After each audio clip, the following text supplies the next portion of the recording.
A family of Pandits. In the city of Amravati, there was a poor family consisting of a Brahman, his wife, their son, and daughter in law. All the four were Pandits and poets. So, the people used to call them the Pandit family. The pangs of poverty are hard to bear. Having heard that King Bhoja was inclined to help Pandits and poets, the Pandit family undertook a journey to the city of Dhara, now known as Ujjain.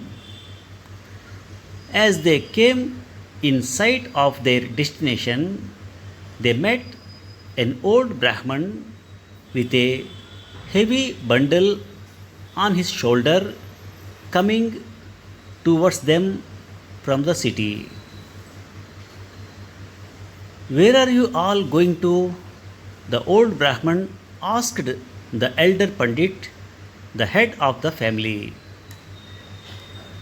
We are going to see King Bhoja, who is well versed in all the Vedas and the Puranas, replied the elder Pandit. You say the king is well versed, but I doubt if he knows how to read at all. If he could read the curse of poverty that fate has inscribed on my forehead, would he have given me so much wealth? Having thus complimented the great charity of King Bhoja, the old man departed. The Pandit family was glad to see this proof of the king's philanthropy. Evidently, he did not look down on the poor.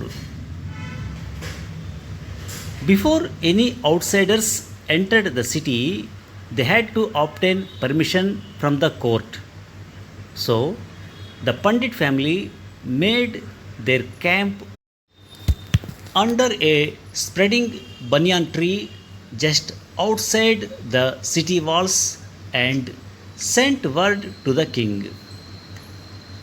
After some time, a messenger came to see them. He carried a tumbler filled to the brim with milk and offered it to the elder Brahman as a gift from the king to the Pandit family. Through this gift, the king meant to convey to the newcomers that the city was already full of Pandits and there was no room for any more. The elder Brahman understood this. He added some sugar to the milk and told the messenger, take it back to the king. The Brahman wanted to convey to the king that the newcomers would mix with the Pandits of the city as sugar mixed with milk. Also, they could add new sweetness. The king understood the Brahman and was very glad. The king desired to test the Pandit family some more.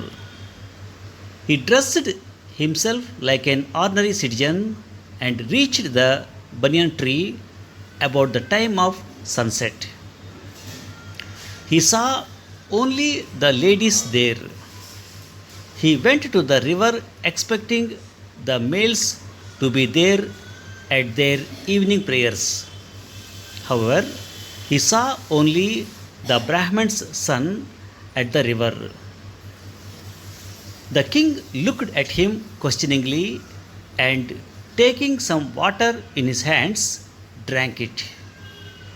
In doing so, the king was asking the young Brahman, are you not the same caste as the great Brahman Agastya, who drank down all the oceans at one gulp? The young Brahman understood this silent question and asked in return another by throwing a stone into the water. His question was, are you not a Kshatriya like Sri Ram who bridged the ocean by throwing stones in it? King Bhoja was very much pleased at this and went home.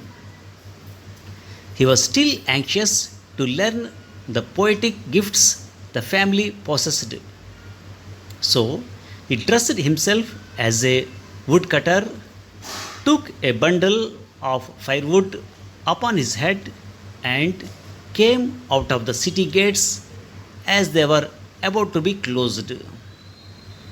He approached the Pandit family resting under the banyan tree and said to the elder Brahman, "Sir, I tarried too long in the forest. Now the city gates are closed. Let me spend the night here. I shall go away in the morning." The elder Brahman agreed, saying, "You are welcome. This place is nobody's property." All of them could not go to sleep for fear of thieves. So the family decided to keep awake by turns while the rest slept. The first one to keep watch was the elder Brahman. During his watch, the king spoke out where he lay.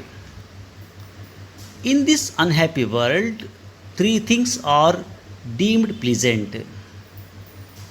And the elder Brahman replied, life in Kashi, seeing the good and taking the name of God.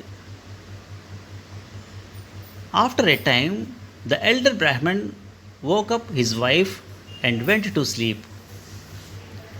During her watch, the king said where he lay, in this unhappy world, two things are deemed pleasant. The Brahman's wife replied, the sweet meat made of sugar and the holy feet of God. Presently, the son took over the watch from his mother, and the king said where he lay, in this unhappy world, pleasant is the wife of birthplace. The young Brahman replied, Shiva lies on Snow Hill, Vishnu on the ocean of milk. Lord Shiva's wife was the daughter of the king of Himalayas, and Lakshmi, the wife of Vishnu, was born out of the milky ocean. Both Shiva and Vishnu have made their wives' birthplaces their residence. During the last watch at the dawn, when the daughter-in-law was awake, the king said where he lay, in this unhappy world, woman is the only pleasure. The young girl shrewdly guessed that the woodcutter was none other than King Bhoja and replied, she who gave birth to one like you, O King Bhoja. The king at once got up and went home in the dark. Early next morning, the family had an invitation from the king.